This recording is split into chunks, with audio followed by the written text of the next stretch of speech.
Bom dia a todos e a paz do Senhor Jesus Cristo. Estamos em mais um vídeo da verdade. De toda a criação, os ensinos de toda a criação feita por Deus e todos os ensinamentos vindos da boca do próprio Deus que é revelado nas Escrituras Sagradas, que é a Bíblia. Que isso, junto com a verdadeira ciência, com a arqueologia e com a história antiga da humanidade, tudo isso junto forma uma coluna de uma firmeza da verdade, da fé e do amor vindos de nosso Senhor e Salvador Jesus Cristo. Em nosso último vídeo, irmãos, de toda a criação feita por Deus, nós vimos o espetacular estudo do pacto de sangue, ou aliança eterna entre Deus e Abraão. A partir desta aliança, algo aconteceu na terra, pois nós veremos de agora por diante Deus agindo com mais aproximação e liberdade com o homem, ou, como nós dizemos, com aqueles cujo coração desejam estar com Deus, como era o caso de Abraão. Afinal de contas, foi Deus mesmo quem fez uma aliança. E muito importante esse fato, porque daí dependeu tudo, pois não podemos desconsiderar este fato glorioso como uma simples aliança a mais. Não. Porque todos nós que cremos em Jesus Cristo como Messias e Salvador de todos os homens, considerados filhos de Abraão, nos consideramos filhos de Abraão pela fé. E isso está escrito na carta do apóstolo Paulo aos Gálatas, capítulo 3, versículos 6 e 7. Abraão é o nosso pai, ele é o pai da fé.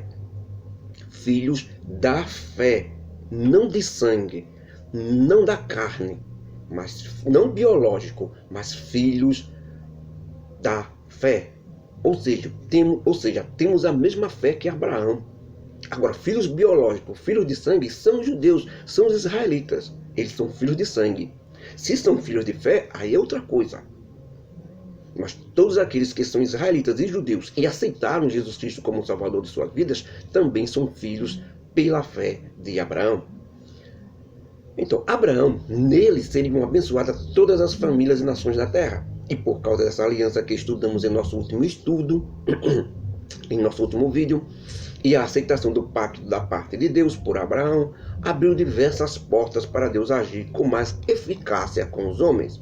Vocês se lembram da aliança eterna que estudamos logo no início, onde Deus fez uma aliança entre si mesmo antes da fundação do mundo? Essa aliança eterna foi que Deus ofereceu para vir em forma humana a este mundo, forma humana essa que nós conhecemos como o Senhor Jesus Cristo. E ele ainda se ofereceu como Cordeiro de Deus que foi morto antes da fundação do mundo, mas era conhecido como Pai. E só ficou conhecido como Filho de Deus quando estava e nasceu aqui na forma humana. Antes ele não era Filho de Deus, Jesus Cristo não. Antes ele era Deus. Então, quando ele se humilhou a si mesmo e tomou a forma humana através do Espírito Santo no ventre de Maria, então ele passou a ser chamado de Filho de Deus, certo? Mas antes ele já existia e já era Deus. Ele passou a ser chamado de Filho de Deus, o prometido Cordeiro de Deus que tira o pecado do mundo. E na forma humana já, este mesmo Deus recebeu o nome de Jesus Cristo. Essa foi a aliança eterna, a qual foi o preço que fez Deus oferecer seu próprio sangue limpo. A minha e a sua vida. O seu sangue purificou os homens dos seus pecados, pois logo após o pecado, a sentença do homem seria a morte. Por isso, Jesus Cristo é o Salvador dos homens. Bem, vamos voltar a essa história com Abraão? Com a aliança de Deus com Abraão, essa promessa de salvação nossa, através de Jesus Cristo, começa a se concretizar, pois depois de Abraão, viria a nação de Israel, de onde sairia Jesus Cristo, filho de Jessé, da tribo de Judá, uma das 12 tribos de Israel, a nação de Israel. Então, irmãos, vamos ver como continua essa história fascinante através de nosso pai na fé, Abraão, e Moisés nos conta assim. Ora, Sarai, mulher de Abraão, não podia ter filhos, e ela tinha uma serva egípcia cujo nome era Agar, e disse Sarai a Abraão: sabemos que eu sou estéril e não posso ter filhos. Então você nunca terá um herdeiro se depender de mim. Mas tem uma solução para isso. Porque você, Abraão, sem mim, ainda tem condições de engravidar uma mulher. Então eu tenho aqui a minha serva. Automaticamente, se você tiver um filho com ela, tudo que é dela é meu, me pertence por direito, porque ela é minha escrava. Então o filho dela passa a ser meu.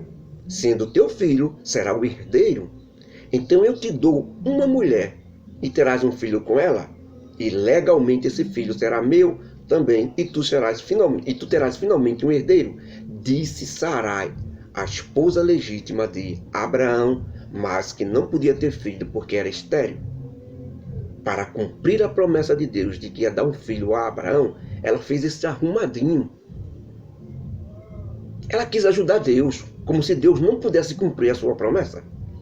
Esse, irmãos, foi um conselho e a solução de Sarai, esposa de Abraão, para o problema de Abraão, que já tinha discutido com Deus. Sarai não tinha nada que se meter nisso, a não ser esperar. Abraão já tinha discutido isso com Deus. Como era que ele poderia ter filho se a sua esposa Sarai era estéril? E Deus já tinha dado a solução para ele. Espere, que vai ser seu filho mesmo. Espere. Aí Sarai se intromete no meio e dá uma ajudazinha a Deus. Mas não deveria decidir a favor de Sarai, não, seu Abraão. Abraão poderia até ter ouvido Sarai, mas não decidido a favor de Sarai, porque ele já tinha um acordo com Deus. Como Adão. Abraão fez como Adão, que decidiu a favor de Eva. E assim eles deixaram de ouvir a Deus para ouvir as suas esposas. Escutaram suas mulheres que falaram outra coisa daquilo que Deus falou. Abraão hesitou no começo, mas viu que humanamente falando era lógica a ideia de Sarai. E achou que Deus poderia até estar aprovando isso. E assim, depois de passados mais de 10 anos, desde o acordo que ele fez com Deus, Abraão finalmente cede e aceita com sua serva egípcia, com a serva de Sarai egípcia, chamada Agar, para ter filho com ela, com toda a ideia e aprovação de Sarai, sua esposa legítima.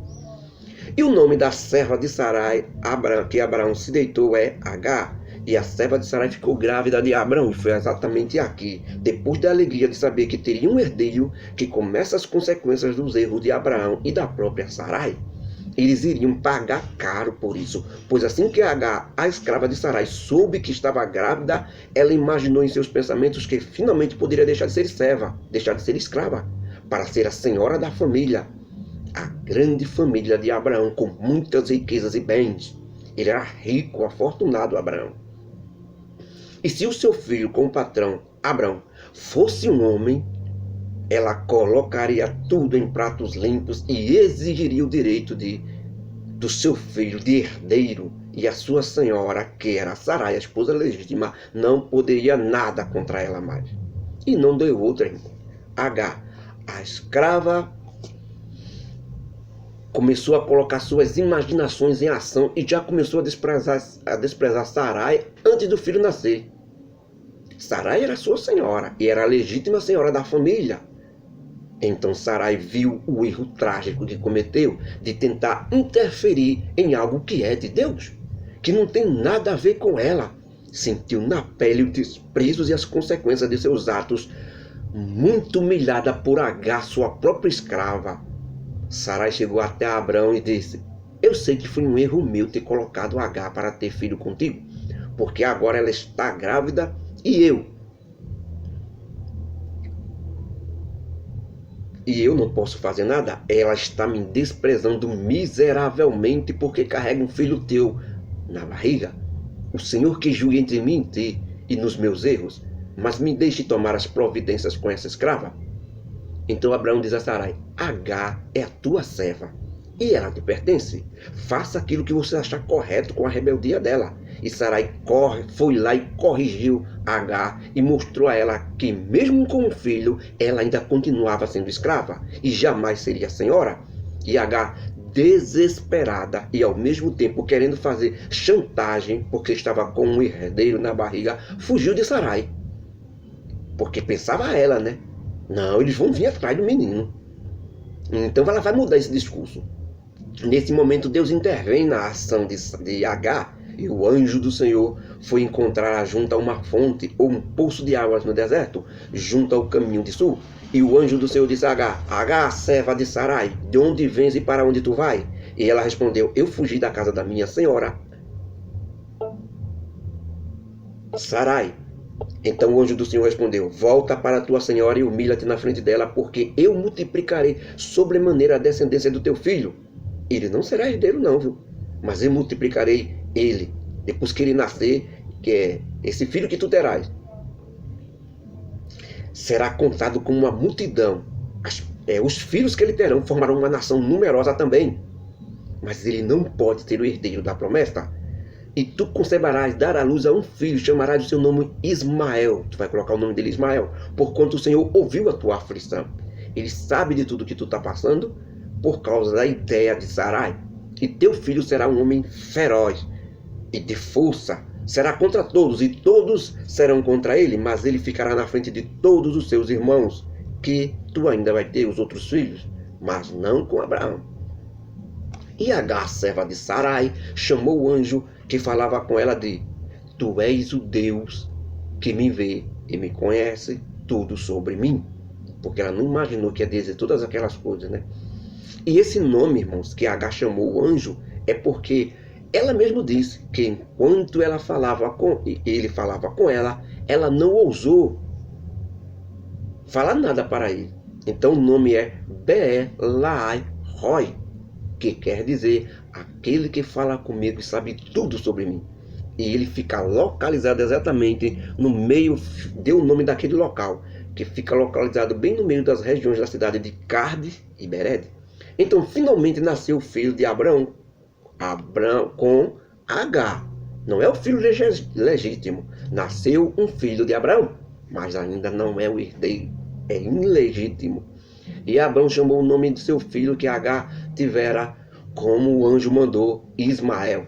E era Abraão da idade de 86 anos quando Agar deu à luz Ismael, seu filho. Irmãos, não podemos deixar de dizer coisas tão evidentes nas nossas frentes.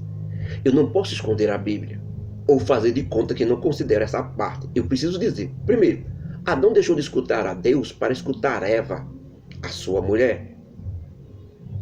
Quando Deus disse não coma do fruto, Eva foi lá com o fruto na mão depois de já ter comido e disse a Abraão: coma, Adão coma. E Adão comeu. Quer dizer, ele deixou de obedecer a Deus e obedeceu a Eva. Abraão deixou de esperar mais um pouco por Deus para ver a solução de Deus, para dar ouvidos, digamos assim, ao remendo, arrudeio, tapa-buraco paliativo ou ajudazinha de Sarai para Deus. Segundo, isso acontece muito, irmãos, com aqueles que têm grandes dificuldades para enfrentar, mesmo com a promessa de Deus. E com o tempo passando, eles vão vendo a solução, não vão vendo a solução chegar logo. Eles se tornam mais sensíveis a conversas que vêm a eles e querem logo resolver as coisas. A paciência, irmãos, é uma virtude, é um poder, principalmente quando se trata de Deus e de promessas de Deus. Terceiro, certas pessoas eles vão até aqueles que têm fé e têm promessas, como todos os outros que seguem a Jesus Cristo, para tentar desestabilizá-lo, mesmo que seja inocentemente. Um dos maiores casos disso, e que ainda nós vamos estudar, é a mulher de Jó, o patriarca. Ela, depois de perder a esperança em tudo, pede para Jó amaldiçoar a Deus e morrer. Mas Jó arrepende. Ela fez isso porque achou que Deus estava sendo injusto com Jó. Depois ela se arrepende e volta para Jó novamente, para Deus. Mas inocência, certo? Boa intenção não dá a você o direito de você ir contra Deus, não. Desestabilizar outra pessoa na fé, não. Viu? Quando você faz isso, você terá as consequências terríveis do seu erro, mesmo tendo boas intenções. Então vamos lá. Aqui vemos um típico exemplo, porque Sarai só percebe a tolice que fez quando é ameaçada de perder o cargo de senhora da casa. Se isso não acontecesse, ela acharia que estaria com razão, certo? De fazer esse remendo, ela acharia que estava com razão, de tentar ajudar Deus a cumprir promessa. Mas ela só percebe que estava errada depois que Agar se impõe na frente dela. Eu tenho um filho de Abraão, certo? Depois que esse filho nascer, eu é que vou ser a senhora da casa. Aí ela percebeu que fez a coisa errada. Se não fosse, estava no mesmo erro. E o homem Abraão, porque mais uma vez ele sai da visão de Deus, porque foi através de sua companheira ajudadora, a que deveria fortificá-lo, dando apoio a ele com Deus, na fé em Deus, e que deve acontecer. Nós temos que aprender a tirar a lição com esses erros de Sarai. Por isso Deus está escrito que tudo que foi escrito na Bíblia para nosso consolo e ensinamento foram escritos, para que através das escrituras da Bíblia tenhamos esperança, aprendendo a consertar os nossos erros. Isso está escrito na carta do apóstolo Paulo aos Romanos, capítulo 15, os versículos 4. Irmãos, nós até pensamos, se eu não der uma ajudazinha, isso não vai acontecer. Aí você passa por cima de toda a palavra do Senhor e ainda fica reclamando depois que não deu certo. Aquela maldita ideiazinha sua. E assim, com 86 anos, Abraão teve um filho com a escrava, um filho não legítimo, um filho ilegítimo. Somente para Sarai aquele filho era legítimo. Somente na cabeça dela e de Abraão isso poderia dar certo. Esse arrumadinho mal feito. Então Deus espera mais 13 anos depois do nascimento de Ismael. E quando Abraão já está com 89 anos de idade e não tem mais nenhuma possibilidade de Sarai fazer outro arrumadinho, mesmo que dê uma nova mulher a Abraão, ele não pode mais humanamente ter filhos. Agora sim, quando não tem mais jeitos, Deus aparece para ele. Viram? Deus nem fala. Deus aparece para ele, para Abraão, para lhe indagar uma coisa. Pois durante esses 13 anos, Abraão estava curtindo Ismael, seu filho, todo orgulhoso, todo pomposo, acompanhando o crescimento de Ismael, cuidado com ele, é o meu herdeiro, é o meu herdeiro. Finalmente ele tinha um herdeiro, para ele, né? Para Sarai. Aquela preocupação tinha ido embora, né? De que Deus tinha prometido um herdeiro, agora não, agora está tudo bem. Mas essa calma fortalecida em cima de um erro miserável, de uma mentira, estava para acabar. E Moisés nos conta assim: e quando Abraão estava com 99 anos, aparece o Senhor a Abraão e disse: eu sou o Deus Todo-Poderoso. A partir de agora, anda na minha presença, seja perfeito, Abraão. E dessa forma, eu porei a minha aliança entre mim e ti, e te multiplicarei grandissimamente. Abraão, diante de algo tão extraordinário, cai no seu rosto em terra e fica lá parado. E Deus continua dizendo: da minha parte eu confirmo a minha aliança contigo e confirmo que tu serás pai de muitas nações. Por causa disso, estou mudando agora o teu nome de Abrão para Abraão e farei os teus filhos se multiplicarem grandissimamente e te darei nações e grandes reis serão os teus filhos e estabelecer a minha aliança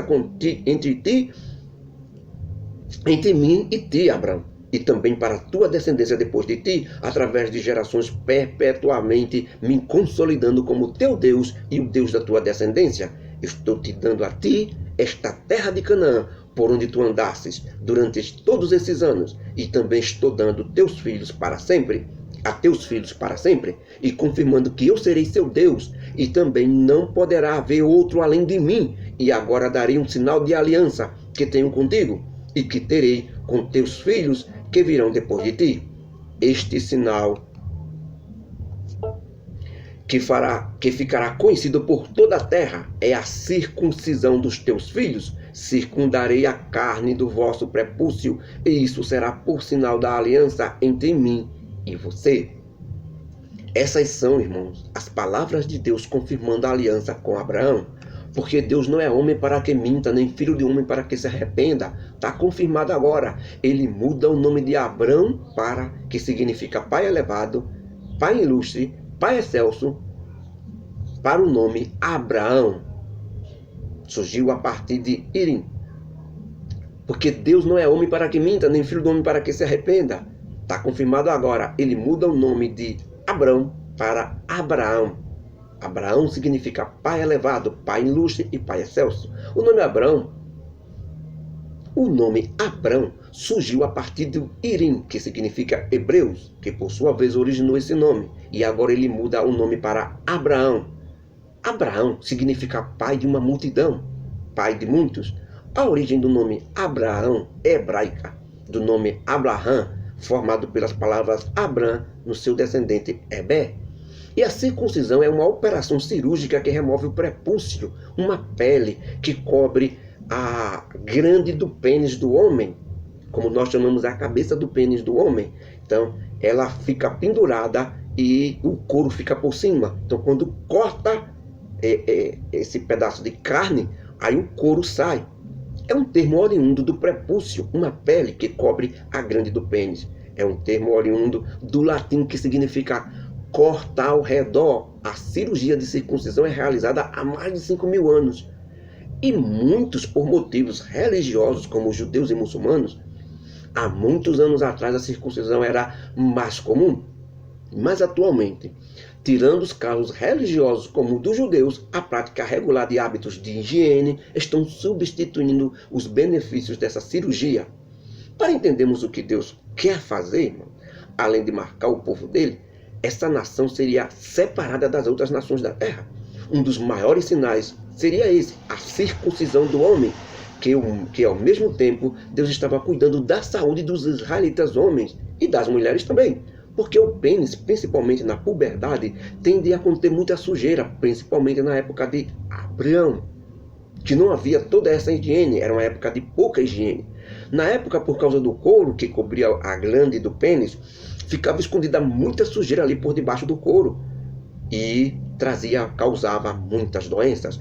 Quando Abraão corta o couro do pênis dos jovens hebreus, sai muito sangue e é dolorido.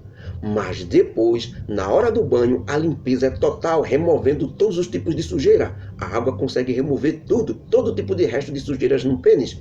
Saúde para o homem e saúde para a mulher no ato sexual, pois a sujeira do pênis pode infectar a mulher.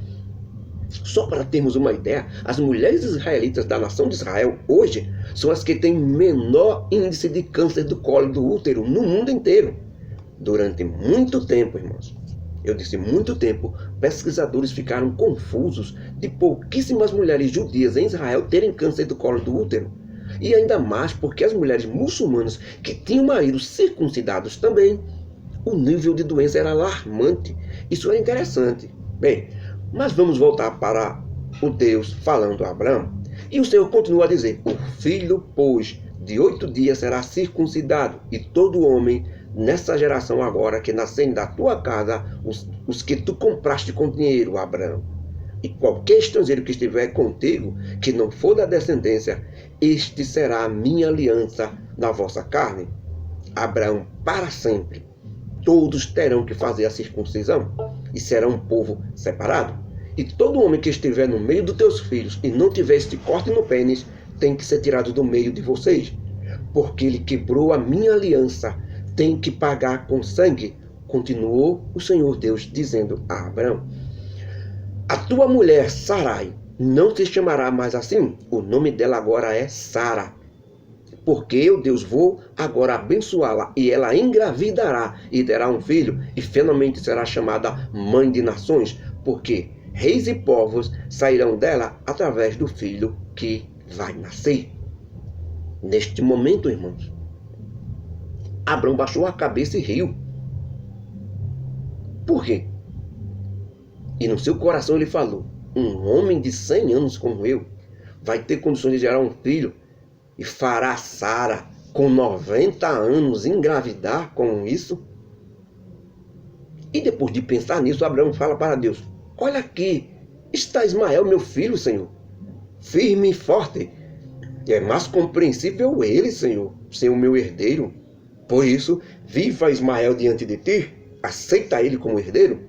E disse o Senhor a Abraão, na verdade é Sara, tua mulher, que te dará um filho, e tu o chamarás de Isaque. E é com ele que eu estabelecerei a minha aliança, e não com o arrumadinho que tu, junto com Sarai, fizeste.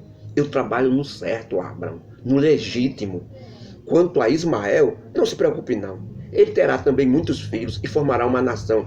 12 príncipes ele terá como filho e será uma grande nação. Mas a minha aliança não é com ele não, porque ele é ilegítimo diante de mim. Foi com a tua escrava que tu tiveste ele e não com tua esposa legítima. Não pode ser com ele, porque não tiveste ele com a tua mulher legítima, tiveste com a escrava. Isso é ilegal. Agora, com Isaque, que Sara, tua mulher, vai ter nestes tempos que estou ordenando, determinando, no ano seguinte, este sim, legitimamente, tudo será conforme a minha aliança. Ele será o teu herdeiro e herdará as minhas promessas. Isaque disse Deus, será quem continuará a nossa aliança que fizemos. Irmãos, se preparem agora para o mistério. Quando Deus terminou de falar tudo isso para Abraão, Deus que estava ali, na forma de anjo, subiu para o céu, bem na frente dele, de Abraão. Abraão ficou tão fascinado e deslumbrado com aquilo que correu logo, pegou Ismael, seu filho, e todos os nascidos em sua casa, e todos os que ele comprou com dinheiro, todos que estavam com ele, para fazer a circuncisão, o corte no pênis, como Deus ordenou naquele momento, como Deus havia ordenado a chamada circuncisão. Por quê? Porque quando ele viu o anjo subindo, ele viu que a coisa era séria. Então tudo que Deus falou ali tinha que se fazer rapidamente. E tinha que acreditar que haveria de Sara engravidar. E era Abraão da idade de 99 anos quando foi circuncidado, quando cortou o couro do seu pênis. Ismael, seu filho, era da idade de 13 anos, quando foi feita a operação nele também de circuncisão. Naquele mesmo dia, tanto Abraão como seu filho Ismael foram circuncidados, e todos os homens da casa de Abraão, todos os que estavam ali, tanto servos como comprados por dinheiro, todos os estrangeiros que estavam ali, todos do sexo masculino, passaram pela operação de circuncisão. Gênesis capítulo 16, versículo 1 até o 16. Gênesis capítulo 17, versículos 1 até o 27. Que a graça do nosso Deus, o amor de Jesus Cristo e as consolações do Espírito Santo estejam conosco hoje e para sempre. Amém. Que Deus nos abençoe. Em nome de Jesus.